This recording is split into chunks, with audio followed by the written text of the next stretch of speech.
ಧರ್ಮಸ್ಥಳದಲ್ಲಿ ಶವಗಳನ್ನ ಊತಿಟ್ಟ ಆರೋಪ. Spot 13ರ ಶೋಧಕ್ಕೆ GPR ಬಳಸಲಿಕ್ಕೆ ಚಿಂತನೆಯನ್ನ ಮಾಡಲಾಗಿದೆ. ಜಿಪಿಆರ್ ಬಳಕೆ ಅನುಕೂಲ ಏನು ಹಾಗಾದ್ರೆ, ಅದರ ಸವಾಲೇನು? ಗ್ರೌಂಡ್ ಪೆನಿಟ್ರೇಟಿಂಗ್ ರಡಾರ್ ಅಸ್ಥಿ ಪಂಜರಗಳ ಶೋಧದಲ್ಲಿ ಹೇಗೆ ಸಹಕಾರಿ ಆಗತ್ತೆ? ಅದು ಇದೆಷ್ಟು ಮಟ್ಟಿಗೆ ಸ್ಪಾಟ್ ನಂಬರ್ 13 ಉತ್ಖನನ ಮಾಡಲಿಕ್ಕೆ ಹೆಲ್ಪ್ ಆಗುತ್ತೆ? ನ್ಯೂಸ್ 18ಗೆ ವಿಧಿ ವಿಜ್ಞಾನ ತಜ್ಞ ಡಾಕ್ಟರ್ ದಿನೇಶ್ ರಾವ್ ಅವರು ಮಾಹಿತಿಯನ್ನ ಕೊಟ್ಟಿದ್ದಾರೆ. ಯಾವ ರೀತಿಯಾಗಿ ಸಹಾಯ ಆಗುತ್ತೆ, ಹೇಗೆ ಉತ್ಖನನ ಮಾಡಬಹುದು ಜಿಪಿಆರ್ ತಂತ್ರಜ್ಞಾನದ ಮುಖಾಂತರ, ಇದೆಲ್ಲದ್ರ ಬಗ್ಗೆನೂ ಕೂಡ ಮಾತನಾಡಿದ್ದಾರೆ.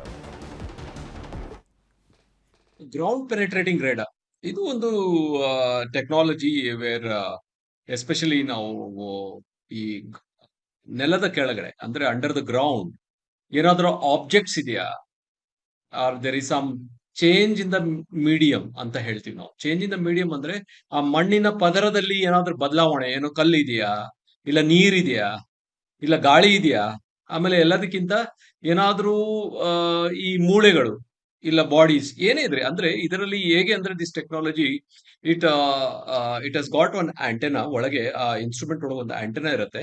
ಅದರಿಂದ ರೇಡಿಯೋ ವೇವ್ಸ್ ಜನರೇಟ್ ಆಗುತ್ತೆ. ರೇಡಿಯೋ ವೇವ್ ಜನರೇಟ್ ಆಗುತ್ತೆ ಅಂದ್ರೆ ಎಲೆಕ್ಟ್ರೋಮ್ಯಾಗ್ನೆಟಿಕ್ ವೇವ್ಸ್.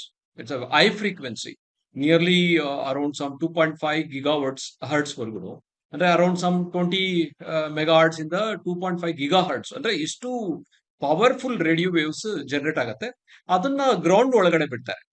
ಒಂದ್ಸಲಿ ಆ ಗ್ರೌಂಡ್ ಒಳಗಡೆ ಬಿಟ್ಟಾಗ ದೇರ್ ಇಸ್ ಏನಾದ್ರೂ ಆ ಮಣ್ಣಿನಲ್ಲಿ ವ್ಯತ್ಯಾಸ ಕಂಡು ಬಂದಲ್ಲಿ, ಅಂದ್ರೆ ಯಾವುದೇ ವಸ್ತುಗೆ ಆ ರೇಡಿಯೋ ವೇವ್ಸ್ ಸ್ಟ್ರೈಕ್ ಮಾಡಿ ಅದರಿಂದ ಹೊರ ಹೊಮ್ಮುತ್ತೆ. ಆ ಹೊರ ಹೊಮ್ಮದನ್ನ that will be caught by software. ಅದರಿಂದ ನಮ್ಗೆ ಇದು ಮಾನಿಟರ್ ನಲ್ಲಿ ರಿಫ್ಲೆಕ್ಟ್ ಆಗುತ್ತೆ. ಇದರಿಂದ ಉಪಯೋಗ ಇಷ್ಟೇ, ಒಮ್ಮೆ ನಾವು ಈ ಜಾಗ ಯಾವುದು ಈ ನೆಲದ ಮೇಲೆ ಅದನ್ನ ತಕೊಂಡು ಹೋದಾಗ ಆ ರೇಡಿಯೋ ಮ್ಯಾಗ್ನೆಟಿಕ್ ವೇವ್ಸ್ ಏನಾಗುತ್ತೆ, ಆ ನೆಲದಿಂದ ಕೆಳಗೆ ಹೋಗಿ ಅದರ್ತಕ್ಕಂಥ ವಸ್ತುಗಳು ಏನಾದ್ರೆ ಇದೆ ಅಂದ್ಬಿಟ್ಟು ನಮಗೆ ತಿಳಿಪಡಿಸ್ತದೆ.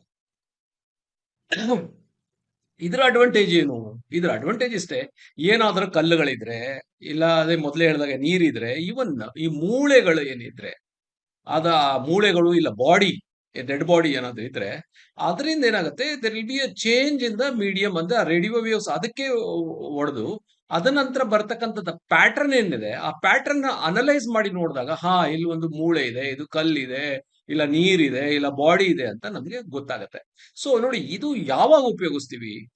ಜಿಪಿಆರ್ ಯಾವಾಗ ಉಪಯೋಗಿಸ್ತೀವಿ ಅಂದ್ರೆ ನಮಗೆ ಆ ಜಾಗದಲ್ಲಿ ಎಲ್ಲಿ ಹೆಣ ಊತಿದ್ದಾರೆ ಅಂತ ಗೊತ್ತಿರೋದಿಲ್ವಲ್ಲ, ಅವಾಗ ನಾವು that is only when we use it on the unmarked graves. ಯಾವೇ ಸಸ್ಪಿಷನ್ ಇರುತ್ತೆ, ಬಟ್ ಇಲ್ಲಿ ಅಂತ ಗೊತ್ತಿರೋದಿಲ್ಲ.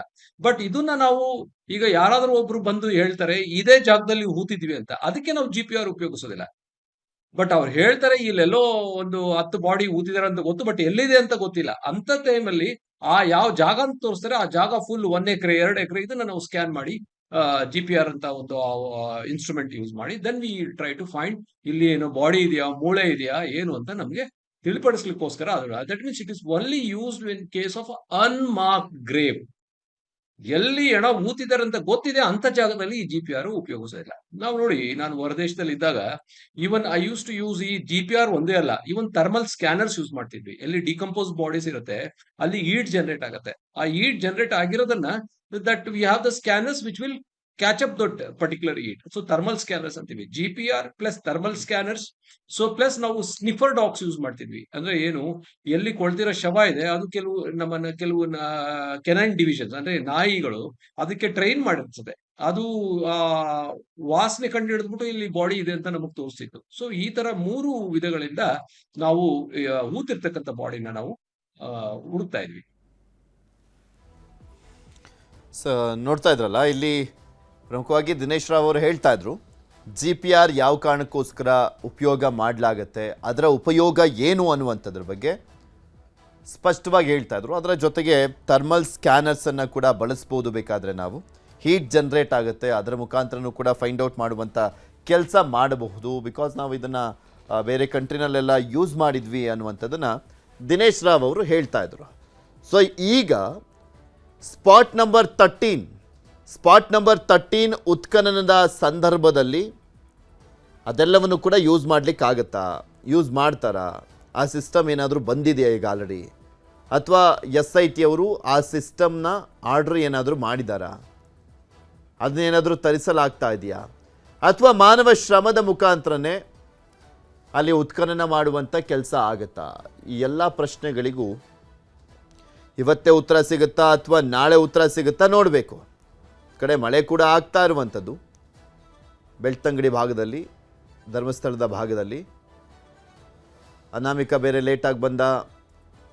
ಸೊ ಹೀಗಾಗಿ ಇವತ್ತೇ ಉತ್ಖನನ ಮಾಡುವಂಥದ್ದು ಡೌಟ್ ಅಂತಲೂ ಕೂಡ ಹೇಳಲಾಗ್ತದೆ, ಹೇಳಲಿಕ್ಕಾಗೋದಿಲ್ಲ. ಯಾಕಂದರೆ ಇಷ್ಟೊತ್ತಿಗೆ ಉತ್ಖನನ ಮಾಡೋದೇ ಆಗಿದ್ದಿದ್ರೆ ಸ್ಪಾಟ್ ನಂಬರ್ 13 ಕಂಪ್ಲೀಟ್ ಕವರ್ ಮಾಡಿರ್ತಾ ಇದ್ರು. ಆದರೆ ಇವತ್ತು ಹೇಗೆ ಎಷ್ಟು ದಿನ ಇತ್ತು ಸ್ಪಾಟ್ ನಂಬರ್ 13 ಹಾಗೇ ಇದೆ. ಅಲ್ಲಿ ಯಾವುದೇ ರೀತಿಯಾದಂಥ ಸಿದ್ಧತೆಯನ್ನು ಕೂಡ ಮಾಡಿಕೊಂಡಿಲ್ಲ.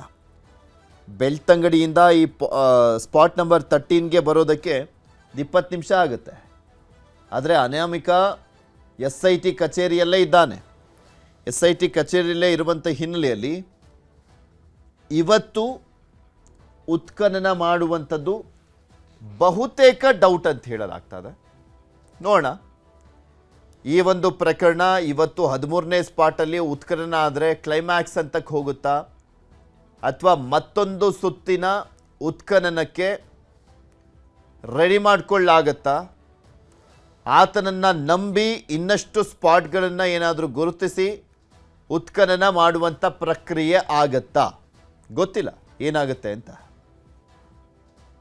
ಏಕೆಂದರೆ ಈಗ ಆಲ್ರೆಡಿ ಪ್ರತಿದಿನ 250ಕ್ಕೂ ಹೆಚ್ಚು ಜನರನ್ನು ಯೂಸ್ ಮಾಡಿಕೊಂಡು ಅಲ್ಲಿ ಉತ್ಖನನ ಮಾಡುವಂಥ ಪ್ರಕ್ರಿಯೆ ನಡೀತಾ ಇತ್ತು. SIT ಆಫೀಸರ್ಸ್ ಆಗಿರ್ಬೋದು, FSLನ ಸುಕೋ ಆಫೀಸರ್ಸ್ ಆಗಿರ್ಬೋದು, ಇನ್ನೊಂದು ಕಡೆ AC, ತಹಶೀಲ್ದಾರ್, ಪೊಲೀಸ್ ಸಿಬ್ಬಂದಿ, ಕೂಲಿ ಕಾರ್ಮಿಕರು ಇವರೆಲ್ಲರೂ ಕೂಡ ಭಾಗಿಯಾಗ್ತಾಯಿದ್ರು. ಪೊಲೀಸರ ಪ್ರೊಟೆಕ್ಷನ್ನ ನಡುವೆ ಇಲ್ಲಿ ಉತ್ಖನನ ಮಾಡುವಂಥ ಕೆಲಸ ಆಗ್ತಾ ಇತ್ತು. ಸೊ ಇವತ್ತು ಕೂಡ ಅದು ಕಂಟಿನ್ಯೂ ಆಗುತ್ತಾ ನೋಡೋಣ, ಅಥವಾ ಇನ್ನೂ ಏನಾದರೂ ಬೇರೆ ಸ್ಪಾಟ್ಗಳನ್ನು ಗುರುತಿಸುವಂಥ ಕೆಲಸವನ್ನು ಮಾಡಲಾಗುತ್ತಾ ಗೊತ್ತಿಲ್ಲ ಇನ್ನು.